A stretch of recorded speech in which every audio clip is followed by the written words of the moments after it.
First, thank you for being here. These issues affect you and your communities and your family, and they're going to be at the forefront of the legal issues for the next decade and beyond. So it matters that you're sitting on this room on a Friday night thinking and engaging in, so I thank you for it. I'm talking about big data technologies, because big data technologies are about to and have been revolutionizing what we understand as law enforcement.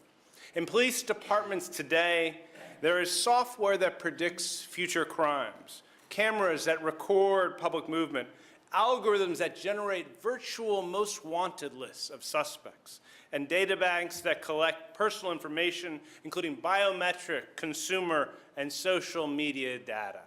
Those Twitter accounts you're tweeting right now out of boredom would be collected by someone. There are aerial surveillance technologies that allow police to identify, track, and monitor entire communities, including right here in West Baltimore. Predictive analytics that allow police to interrupt and deter future crimes. Data mining techniques that allow police to find hidden clues in massive data sets. And I've been thinking about how these big data technologies change how we police, the who we police, where we police, when we police, and in some ways, why we police, because they're affecting things on a daily, practical level. As this is a panel on surveillance and law enforcement, I want to talk about two aspects of big data policing. First, involving person-based predictive targeting, finding people you want to take out, people you want to identify as being involved or you think are involved in crime. And secondly, place-based predictive policing, targeting communities, targeting areas, targeting neighborhoods. It's really the who and the where that's being changed. And my framework for discussion here is shaped by the book, thank you for mentioning it, I'm writing, that discusses this problem of black data. I contend that all big data surveillance technologies have a black data problem. Black as in opaque because the data exists largely hidden within complex algorithms, black as in racially coded because the data directly impacts communities of color, and black as distorting, creating legal shadows and constitutional gaps where the law used to see clearly. Black data matters because it has real-world impacts. Black data marks human threats with permanent digital suspicion and targets poor communities of color. Black data leads to aggressive stop-and-frisk policies, including deadly force and new forms of invasive surveillance. Big data policing and these new forms of social control must confront this black data problem, because if it doesn't, it's going to delegitimize whatever positive aspects of these new technologies that are in place now. And we have to do it now because there has been this growing move toward big data policing. And you have to ask yourself why. Why are we at this moment? One answer is the technology is cool. It's techno-friendly, and it seems like that we can learn new things that we didn't know before. But there's also a reality that we are in a world in policing where we're confronting real tensions. Right? We've seen protests right here in this city. Places have burned down because people were upset with the tension between citizens and police.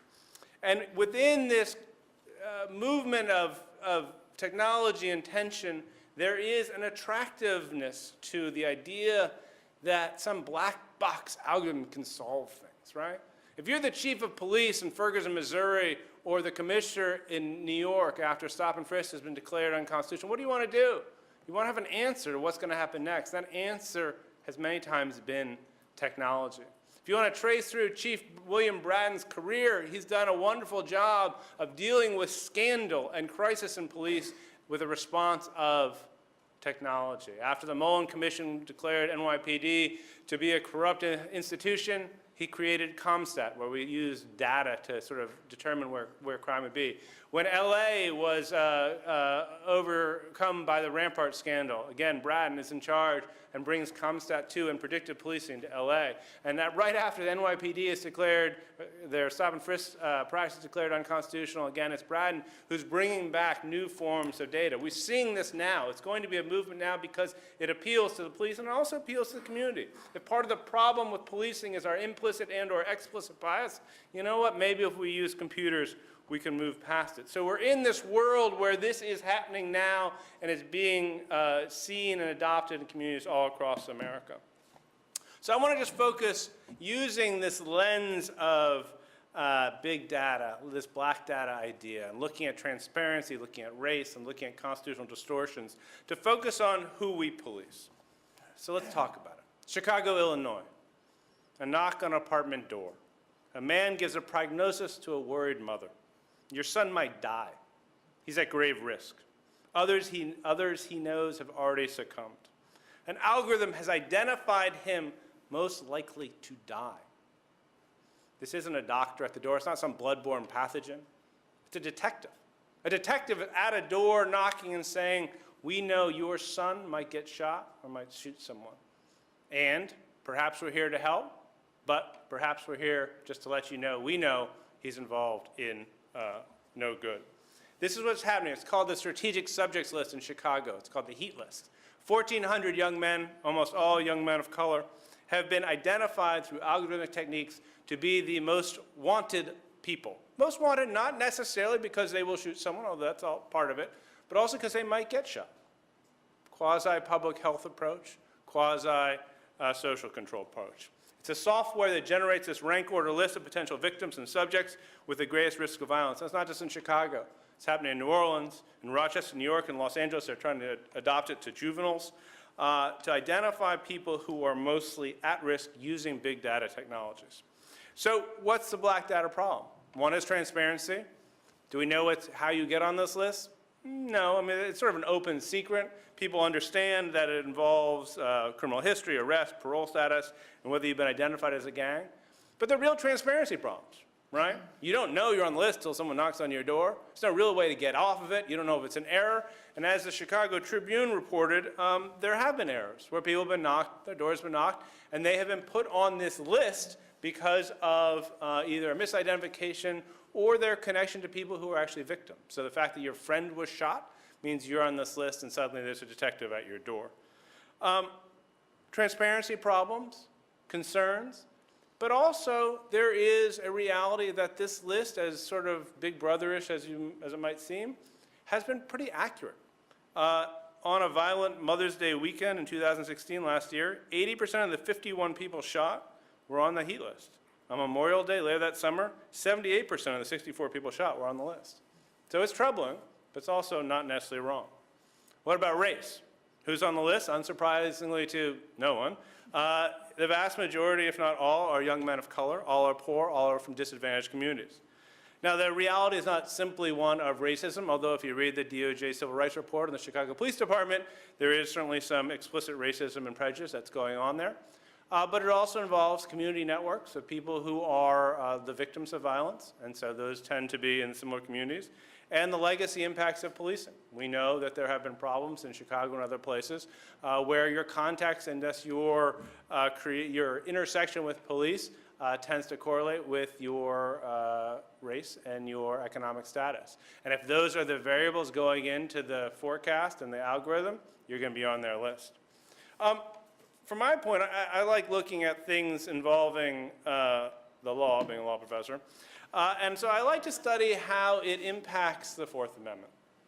So this HEAT list, picture they're literally right now, there are 1,400 young men of color who are on this list, who are identified as at higher risk of being involved in violence in one way or another.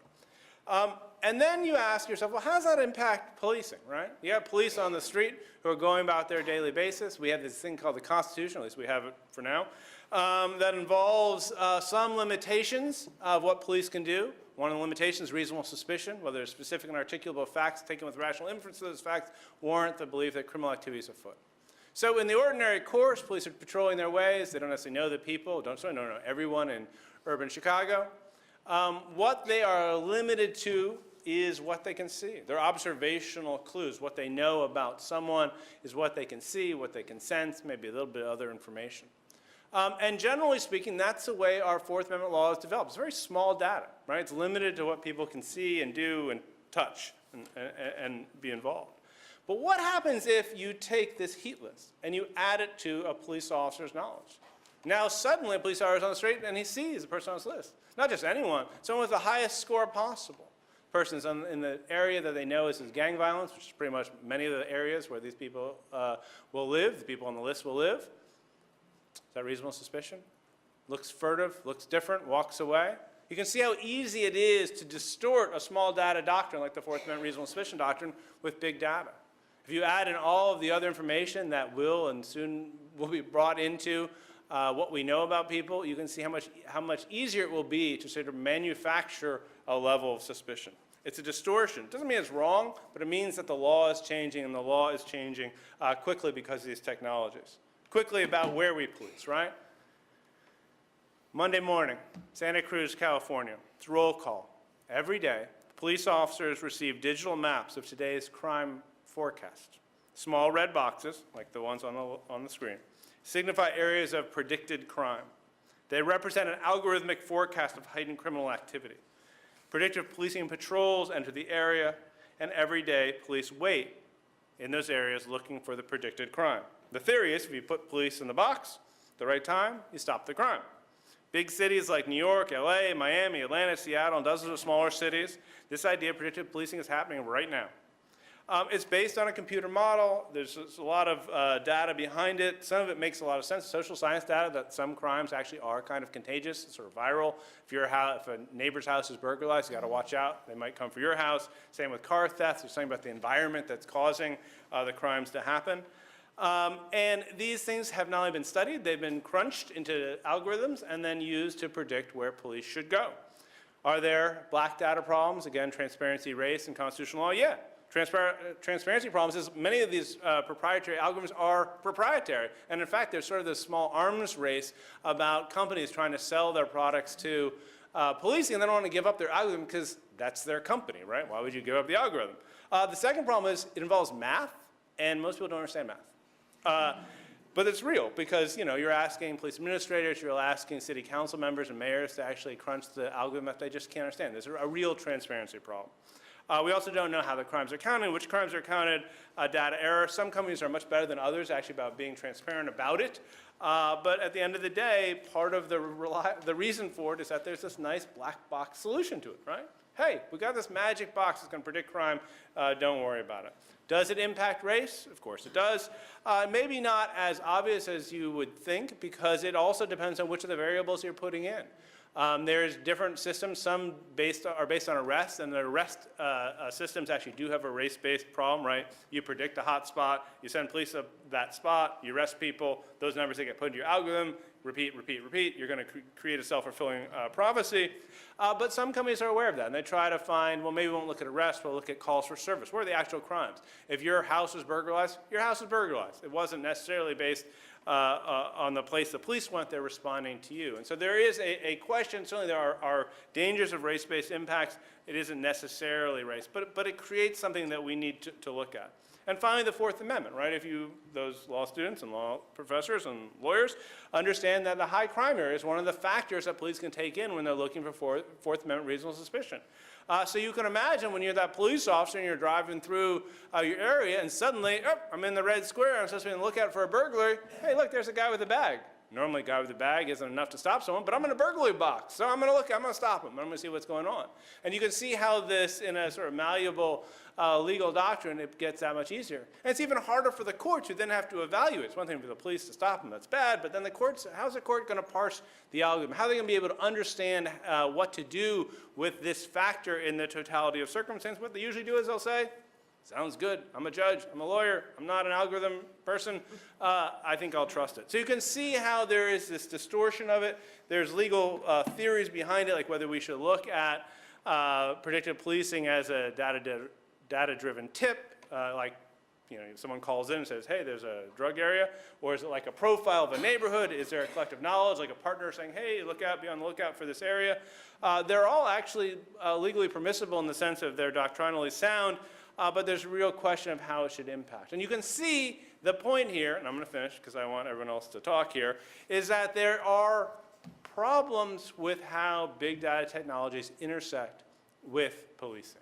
And these problems trend toward creating transparency problems, race problems or bias problems, and constitutional problems. And the potential for these new technologies, which is real and will move forward, must be answered by resolving some of these questions. And so I'm going to stop there.